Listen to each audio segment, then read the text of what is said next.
Mister ताकाहिता, मेरे future boss. देख लेना अभिजीत, एक दिन आगे चलकर यही आदमी मेरी बहुत बड़ी ताकत बन जाएगा।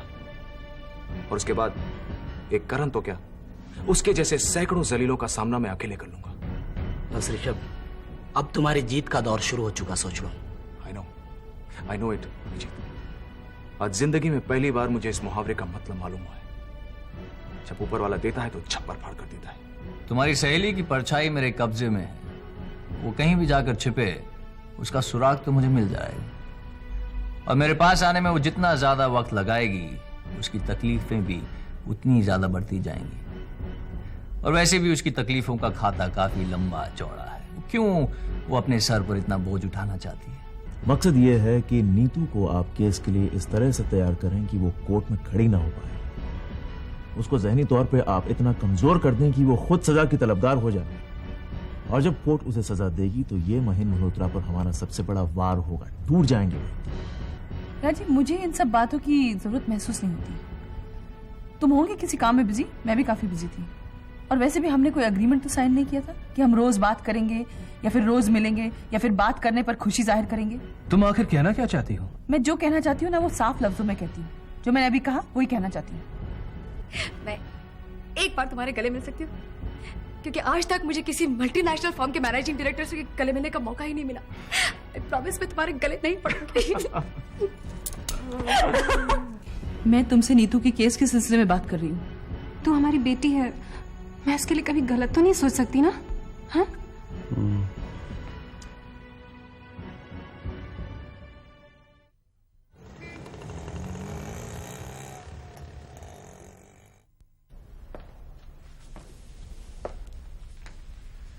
Good afternoon sir. अगर इजाजत लेकर अपने दर्शन देते तो शायद मैं तुम्हें कम से कम पानी के लिए तो पूछता, लेकिन इस कदर बदतमीजी दिखा के आपने तो अपने आप को उसके काबिल भी नहीं छोड़ा। खिलानी साहब, आप पानी की बचत तो अभी से करना शुरू कर दीजिए, क्योंकि जब आपको अपने दिमाग का मैल धोने पर मजबूर होना पड़ेगा तो पानी की खपत बहुत ही ज्यादा होगी। लगता है इस वक्त आप किसी वॉशिंग पाउडर के सेल्समैन बनकर यहाँ पे आए हुए हैं, या तो फिर आपके वकालत की सेहत कुछ ज्यादा ही खराब हो चुकी। आप मेरी वकालत की चिंता छोड़िए खिलानी साहब, अपने वकालत की फिक्र कीजिए, क्योंकि डरिए उस दिन से जब मैं तसल्ली से आपकी वकालत की धुलाई करने आऊंगा। और आप मुझे ये मौका ना ही दें तो आपकी सेहत के लिए अच्छा रहेगा, आपके कपड़े के लिए अच्छा रहेगा। लगता है जरूर आपने कोई एक्शन पैक हिंदी फिल्म देखी है, तभी तो आपके ये जो मिजाज हैं बहुत जोशीले। कहीं मेरे मिजाज ने जोर मारा खिलानी साहब तो आपकी पूरी जिंदगी टीवी के सामने बैठकर गुजरेगी, क्योंकि वो आपका वकालत का लाइसेंस तो छीन चुका होगा। क्या है एडवोकेट, क्या नाम है? सुनील वर्मा। हाँ, खैर वो जो भी है। जब आप अपनी वकालत की पहली कक्षा में दाखिल होकर हाजिरी लगा रहे थे तब न जाने इस एडवोकेट खिलनानी ने कितने सारे केसेस जीते थे, और ये गीदड़ की भपकियां सुनकर मेरे ओठों से पहले कान मुस्कुराते। अच्छा, कान पकड़कर जब बार काउंसिल आपको नीतू के केस से ही नहीं अदालत की सरजमीन से बेदखल कर देगा, तब की सोचिए कि आपके बदन का क्या रोएगा और क्या मुस्कुराएगा। मैंने नीतू से आपके खिलाफ शिकायत दर्ज कराने का तो इरादा कर ही लिया है। नीतू पर आप जुल्म करना बंद कीजिए, नहीं तो कोई दूसरी नौकरी की तलाश शुरू कीजिए। और आपने नहीं किया तो अभी तो मैं आपको आगाह करने आया हूं, अगली बार आड़े हाथों ले लूंगा खिलानी साहब। अच्छा, तो एक काम करना, अपने हाथों की कसरत करना शुरू कर देना, और मुझे जिन हाथों से जैसे भी लेना है वो लेकर दिखाना। तो ठीक है, आप अपने घुटने और गर्दन की प्रैक्टिस शुरू कर दीजिए, क्योंकि मुमकिन है आपको दोनों ही चीजें एक साथ मोड़नी पड़ जाएंगी।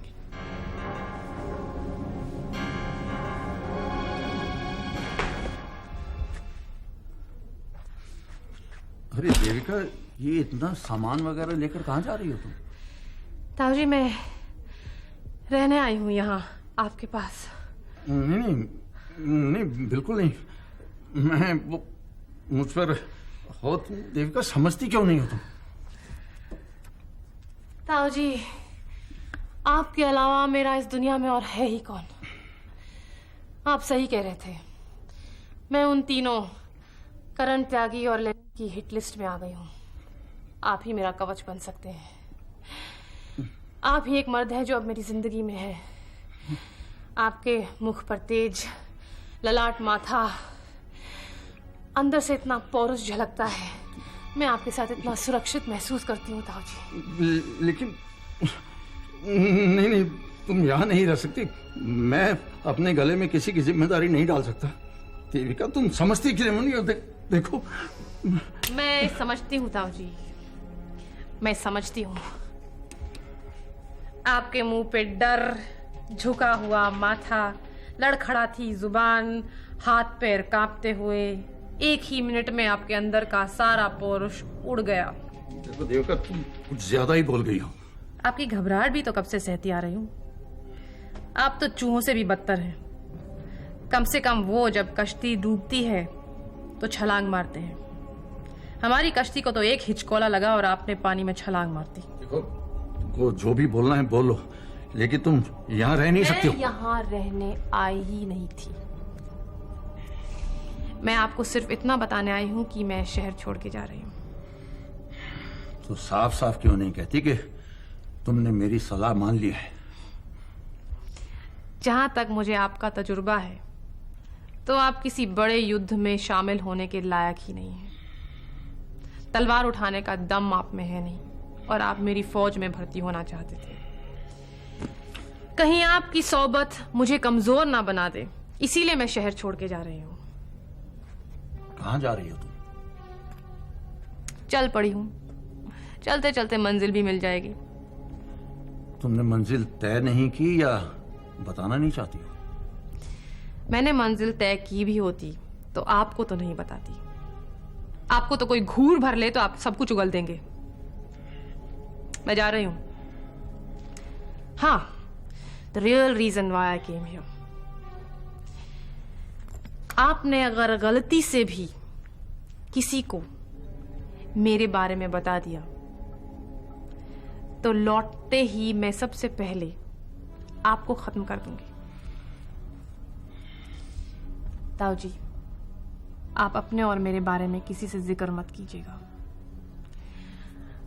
अगर आपके सीने में जिंदा रहने की ख्वाहिश अभी भी है तो मुझसे दुश्मनी मत मोलना।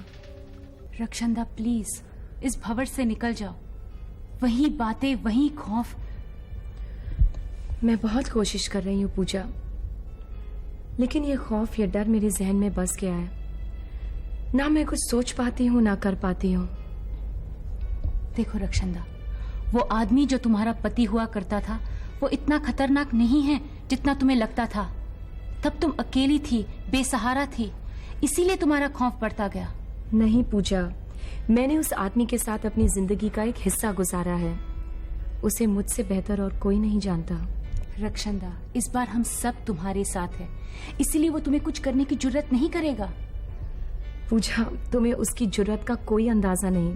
पता है, इस वक्त मुझ पर कोई जुल्म करने के लिए वो तड़प रहा होगा। मेरा चीखना चिल्लाना उसे बहुत अच्छा लगता है पूजा। जब वो मुझे छटपटाता हुआ देखता है ना, तब उसे एक नशा सा चढ़ जाता है। अरे, तुम तो ऐसी बातें कर रहे हो जैसे कि वो कोई अबनॉर्मल इंसान हो। हाँ पूजा, वो एक अबनॉर्मल इंसान है। उसकी खातिर मैंने अपने माँ बाप का घर छोड़ा था पूजा। एक ऐसा घर जहाँ दुनिया भर का आराम था।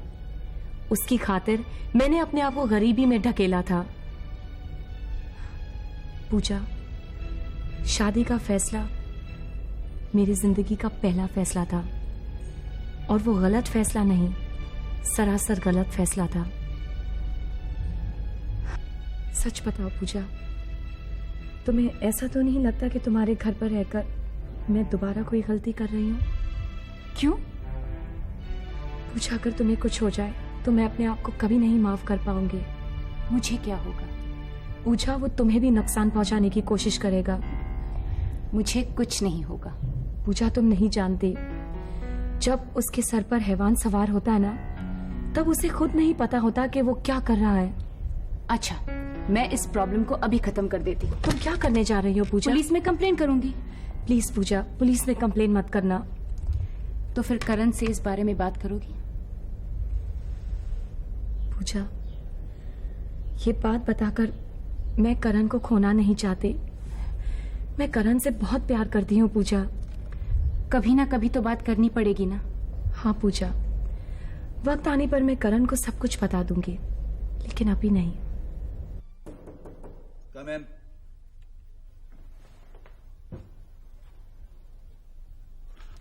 ओह मल्होत्रा साहब, आइए आइए, बैठिए बैठिए बैठिए। आज तो मेरे घर के भाग खुल गए। बैठिए ना, please have a seat sir.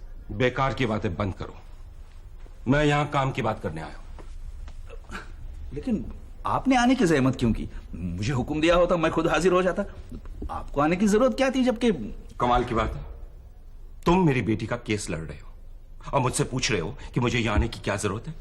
नहीं, मेरे कहने का मतलब केवल इतना ही था कि तुम्हारे कहने का मतलब जो भी हो, मैं ये समझने नहीं आया हूं। मैं सिर्फ तुम्हारे तौर और तरीके जानने आया हूं। कैसे तरीके मल्होत्रा साहब? सुनने में आया कि तुम मेरी बेटी पर जातिया कर रहे हो, तुम उसे परेशान कर रहे हो। मैं इसकी वजह जानना चाहता हूं। मल्होत्रा साहब प्लीज आप इन बातों को बातें मत कहिए, अफवाहें कहिए, अफवाहें। जी, जब पहले मैंने इस केस को हाथ में लिया ना, तभी मुझे अंदाजा हुआ था कि ये ऐसे सब अफवाहें जरूर उठेंगी। किन अफवाहों की बात कर रहे हो? उन्हीं अफवाहों की जिन्हें सुनकर आप यहाँ पे आए और मुझ पे लाल पीले हो रहे। क्या है मल्होत्रा साहब, ये हमेशा होता आया है कि मान लो कि ये कोई केस किसी एक वकील को सौंप दिया जाए और उसी केस कोई दूसरा वकील ले ले, तो हमेशा ये सोचा जाता है कि मौजूदा वकील नालायक है, वो उसके तौर तरीके सही नहीं है। मल्होत्रा साहब, मेरे हर तरीकों का जवाब मैं आपको दे सकता हूं। जी, आप सवाल पूछते जाइए, मैं जवाब देते जाऊंगा। सुनने में आया है कि तुम जानबूझकर इस केस को हारने की तैयारी कर रहे हो, मेरे खिलाफ कोई साजिश रचा रहे हो। जरूर इस बात को उस सुनील वर्मा ने फैलाया होगा। हाँ, जबकि उसे पता चला कि ये केस अपने हाथों निकल गया है तो उसे निहायत अफसोस हुआ होगा। और जाहिर है लोगों ने उससे पूछा होगा कि भैया ये केस तेरे हाथों से क्यों छूटा। तो लोगों को कुछ ना कुछ तो कहना चाहिए ना। कहीं ऐसा ना हो कि आगे चल के लोग ये ना कहे कि ये सुनील वर्मा एक नालायक वकील था, लिहाजा मल्होत्रा साहब ने अपना केस उसके हाथों निकाल लिया। इसी वजह से ये लोग मेरे खिलाफ ये सब बातें करते हों। लोग क्या कहते हैं और क्या नहीं कहते मुझे इससे मतलब नहीं है खिलानी। मुझे मतलब है तो सिर्फ तुमसे। अगर तुमने मेरी बेटी को जरा सा भी नुकसान पहुंचाने की कोशिश की तो मैं तुम्हें बर्बाद कर दूंगा। You will be history. क्या है मल्होत्रा साहब के? मैं यहां कोई तर्क या दलील सुनने नहीं आया। अगर तुम्हारे इरादे नेक हैं तो तुम्हें परवाह करने की जरूरत नहीं लोग क्या कहते हैं क्या नहीं कहते। लेकिन अगर तुम्हारे इरादे नापाक हैं तो उस दिन से डरो खिलानी। मुझ में इतना रुतबा और ताकत है कि मैं तुम्हें ऐसे बर्बाद कर सकता हूं। इस शहर में बर्बादी का जब भी जिक्र होगा नाम तुम्हारा लिया जाएगा। Is that clear? Absolutely absolutely clear. आप मेरे बारे में बिल्कुल बेफिक्र रहिए मल्होत्रा साहब। फाइन। क्या सोच रही है बेटे? सोनू के बारे में सोच रही थी। अब इतने दिन हो गए, ना उसका फोन आया ना चिट्ठी आई। पहले इतना बड़ा गैप कभी नहीं हुआ है। और पहले तो उसके फोन बराबर आते रहते थे, चिट्ठियां आती रहती थी। कभी कभी दिन में चिट्ठी और फोन दोनों आ जाते थे, लेकिन अब इतने दिन हो गए कोई खबर नहीं। परेशान होने की क्या बात है? वो बिजी होगा, उसके एग्जाम चल रहे होंगे। और फिर अगर तुझे उसकी याद आ रही है तो तू फोन कर ले उसे। मैं तो कहती हूँ अच्छा है कि उसका वहां पढ़ाई में मन लग रहा है। अगर वो खुश है और फोन ना करे तो भी अच्छा है। कहीं उन खुशियों में वो अपनी माँ को भूल न जाए। इस बार हमने साथ में इतना अच्छा वक्त गुजारा था, लगा कि हफ्ते में 2-4 फोन जरूर आएंगे, या शायद वो बोर्डिंग स्कूल को छोड़कर ही मेरे पास आ जाएगा। लेकिन नहीं। नमस्ते आंटी। नमस्ते रोनी, आओ आओ बेटे। तुम्हारी तबीयत ठीक तो है ना? तबीयत जैसी कोई छोटी चीज मेरी बिगड़ती नहीं है ना श्वेतलाना। जब भी कुछ बिगड़ता है बड़ा ही बिगड़ता है। तुम तो कुछ परेशान से लग रहे हो रोनी। चाय पियोगे? अगर आपको ज्यादा तकलीफ ना हो तो। मैं लाती हूँ। आओ बैठो।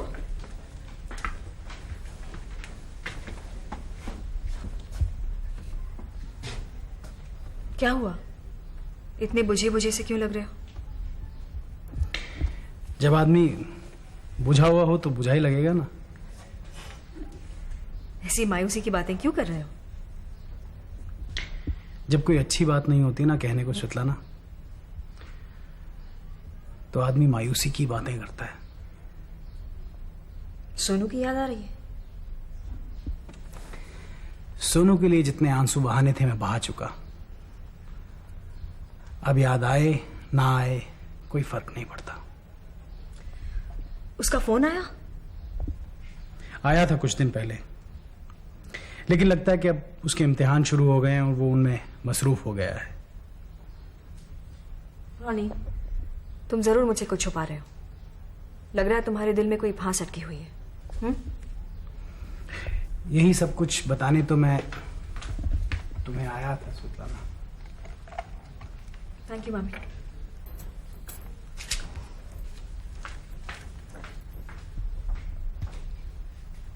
बोलो रॉनी, क्या बात है? स्वेतलाना, समझो मैं बिजनेस में दिवालिया हो गया हूं। मैंने जिस गाड़ी की एजेंसी ली थी ना, उसमें कोई बड़ा मैन्युफैक्चरिंग डिफेक्ट निकला। उसकी मार्केट में हवा इतनी खराब हो गई कि लोगों ने उसे खरीदने का इरादा बदल दिया। मेरा बिजनेस तो ठप ही हो गया। तलाश करो रॉनी, कोई ना कोई रास्ता जरूर निकल आएगा। ऐसे हार मान लेने से आदमी हारता चला जाता है, और जब हालात बद से बदतर हो जाते हैं उसी वक्त हमें अपना हौसला और भी बुलंद करना चाहिए। तुम्हारा फलसफा बिल्कुल सही है स्वेतलाना, लेकिन अगर मैं अपनी कर्ज की दलदल से बाहर निकलूंगा तभी तो ये सब कर सकूंगा ना।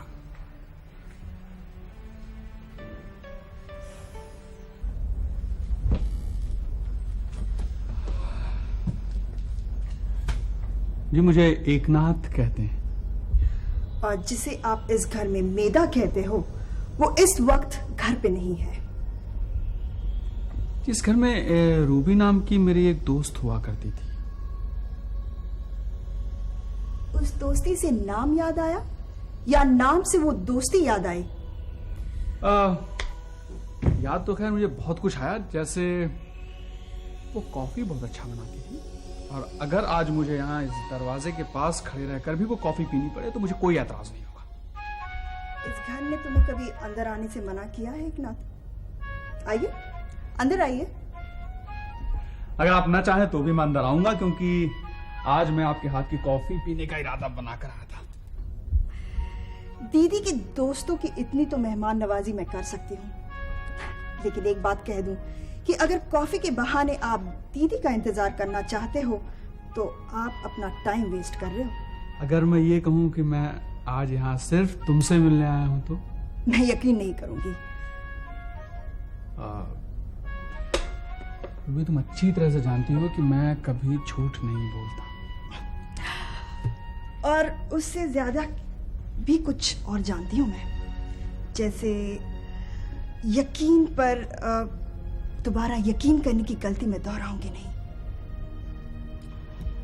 हम दोनों बहुत अच्छे दोस्त हुआ करते थे, ये यकीन न तो तुम्हारा गलत था और न मेरा गलत था। गलती तो तुम्हारी कभी थी नहीं एकनाथ, गलती सरासर मेरी थी, क्योंकि तुम्हारे लिए जो महज दोस्ती थी वो मेरे लिए दोस्ती से कहीं ज्यादा अहम थी।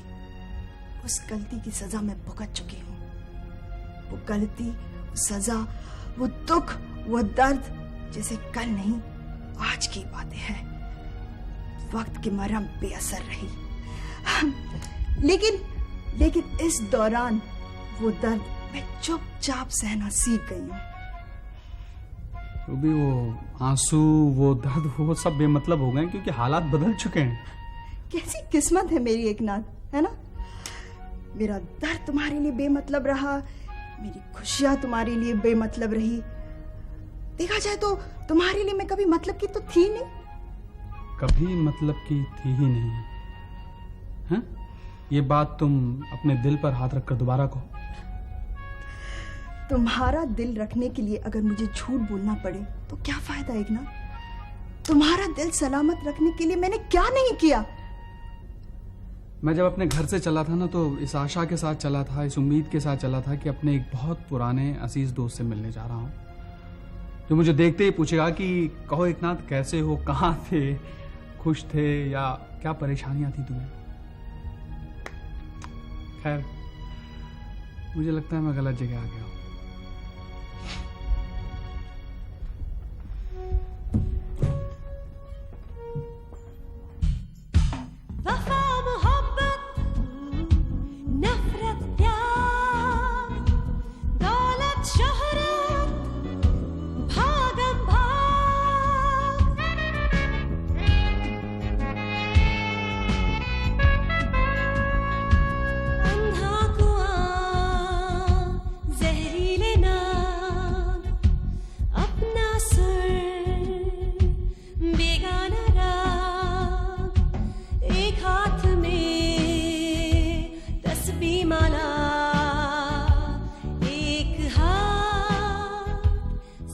छड़ी